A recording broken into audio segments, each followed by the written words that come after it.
કારેલીબાગ સ્થિત આવેલ સુપ્રસિદ્ધ અને પૌરાણિક શ્રી બહુચરાજી મંદિરના પૂજારી બિરેન રમેશચંદ્ર તમામ ભાવિક ભક્તોને જણાવું છું કે શારદીય નવરાત્રિનો પ્રારંભ થઈ ગયો છે।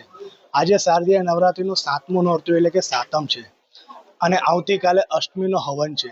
ઘણા ભક્તોને મનની અંદર દુવિધા હોય છે કે અષ્ટમી આજે લેવાની કે આવતીકાલે લેવાની, પણ અષ્ટમી આવતીકાલે લેવાની હોવાથી અષ્ટમીનો હવન સવારે 9 વાગ્યાથી લઈને 4 વાગ્યા સુધીનો રહેશે।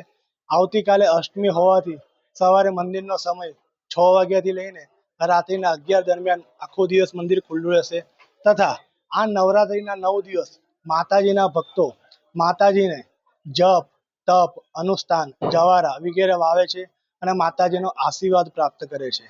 આ નવરાત્રિના 9 દિવસ દરમિયાન માં નવદુર્ગાના 9 સ્વરૂપનું પૂજન અર્ચન કરવામાં આવે છે અને માતાજીના ભક્તો માતાજીને એક આખું શ્રીફળ અને ચુંદડી અર્પણ કરે છે।